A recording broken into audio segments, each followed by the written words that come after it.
চিকিৎসকসকলৰ হাতৰ আখৰক লৈ উচ্চ ন্যায়ালয়ে ডাঙৰ নিৰ্দেশনা জাৰি কৰিছে যেটো চিকিৎসকসকলে যি হাতৰ আখৰ লিখে সেয়া শুদ্ধকৈ পঢ়িব পৰা আৰু স্পষ্ট হ'ব লাগিব এতিয়াৰে পৰা চিকিৎসকসকলে লিখা যি হাতৰ আখৰ আৰু সেই হাতৰ আখৰ স্পষ্ট হ'ব লাগিব আৰু শুদ্ধকৈ পঢ়িব পৰা হ'ব লাগিব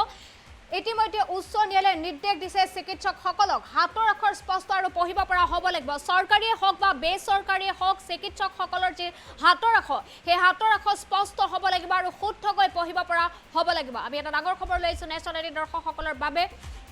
চিকিৎসকসকলৰ বাবে এই মুহূৰ্তত এটা ডাঙৰ খবৰ চিকিৎসকৰ হাতৰ আখৰক লৈ ডাঙৰ নিৰ্দেশ দিছে উচ্চ ন্যায়ালয়ে উচ্চ ন্যায়ালয়ে ডাঙৰ নিৰ্দেশ দিছে চিকিৎসকসকলক চৰকাৰীয়ে হওক বা ব্যক্তিগত হাস্পতালেই হওক স্পষ্ট হ'ব লাগিব চিকিৎসকসকলৰ হাতৰ আখৰ লিখা আখৰ স্পষ্ট আৰু পঢ়িব পৰা হ'ব লাগিব চিনি পাবলৈ লিখ কেপিটেল আখৰত ৰোগীক ডিজিটেল পদ্ধতিৰে দিব লাগিব প্ৰেছক্ৰিপশ্যন ৰোগীৰ ঔষধ আৰু চিকিৎসাৰ বিষয়ে জনাটো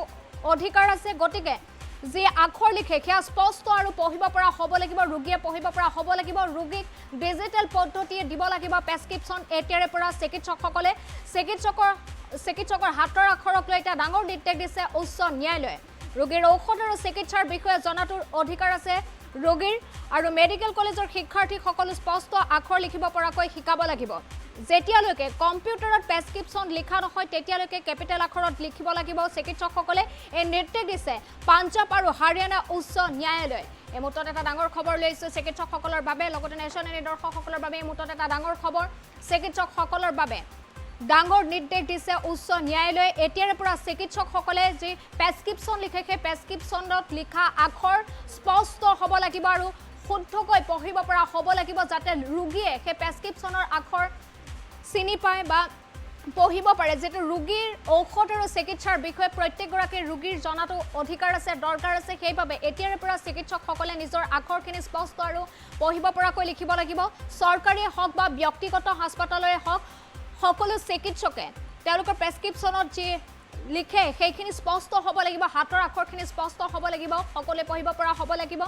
ৰোগীক ডিজিটেল পদ্ধতিৰে প্ৰেছক্ৰিপশ্যন দিব লাগিব এতিয়াৰে পৰা চিনি পাবলৈ লিখ কেপিটেল আখৰত ৰোগীক প্ৰেছক্ৰিপশ্যন দিব লাগিব ডিজিটেল পদ্ধতিৰে আৰু ৰোগীৰ ঔষধ আৰু চিকিৎসাৰ বিষয়ে জনাটো যেটো ৰোগীৰ লগতে ৰোগীৰ অভিভাৱকৰ অধিকাৰ আছে মেডিকেল কলেজৰ শিক্ষাৰ্থী সকলোকো যি আখৰ লিখিবলৈ শিকাব সেয়া সম্পূৰ্ণ স্পষ্ট হ'ব লাগিব আৰু শুদ্ধকৈ পঢ়িব পৰা হ'ব লাগিব যেতিয়ালৈকে কম্পিউটাৰত প্ৰেছক্ৰিপশ্যন লিখা নহয় তেতিয়ালৈকে কেপিটেল আখৰত লিখিব লাগিব চিকিৎসকে কেপিটেল আখৰত লিখিব লাগিব প্ৰেছক্ৰিপশ্যন এই নিৰ্দেশ দিছে এতিয়া পাঞ্জাব আৰু হাৰিয়ানা উচ্চ ন্যায়ালয়ে আমি পুনৰবাৰ এই ডাঙৰ খবৰ জনাইছো চিকিৎসকসকলৰ বাবে ডাঙৰ নিৰ্দেশ দিছে উচ্চ ন্যায়ালয়ে চিকিৎসকসকলে লিখা আখৰ স্পষ্ট আৰু সম্পূৰ্ণ পঢ়িব পৰা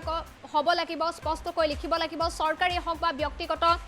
হাস্পতালে হওক সকলো চিকিৎসকৰ যে প্ৰেছক্ৰিপশ্যনৰ আখৰ সেই আখৰ সম্পূৰ্ণ স্পষ্ট হ'ব লাগিব আৰু সকলোৱে পঢ়িব পৰা হ'ব লাগিব চিনি পাবলৈ লিখ কেপিটেল আখৰত ৰোগীক ডিজিটেল পদ্ধতিৰে প্ৰেছক্ৰিপশ্যন দিব লাগিব যেটো ৰোগীৰ লগতে ৰোগীৰ অভিভাৱকৰ যে ঔষধ আৰু চিকিৎসাৰ বিষয়ে জনাটো অধিকাৰ আছে তাৰ বাবে চিকিৎসকসকলৰ হাতৰ আখৰক লৈ এই ডাঙৰ নিৰ্দেশনা দিছে উচ্চ ন্যায়ালয়ে পাঞ্জাব আৰু হাৰিয়ানা উচ্চ ন্যায়ালয়ে এই ডাঙৰ নিৰ্দেশনা দিছে মেডিকেল কলেজৰ শিক্ষাৰ্থী সকলকো আখৰ লিখিবলৈ স্পষ্টকৈ আখৰ লিখিবলৈ শিকাব লাগিব লগতে যেতিয়ালৈকে কম্পিউটাৰ প্ৰেছক্ৰিপশ্যন লিখা নহয় তেতিয়ালৈকে কেপিটেল আখৰত লিখিব লাগিব চিকিৎসকসকলে এই নিৰ্দেশ দিছে পাঞ্জাব আৰু হাৰিয়ানা উচ্চ ন্যায়ালয়ে ডাঙৰ নিৰ্দেশনা দিছে চিকিৎসকসকলৰ হাতৰ আখৰক লৈ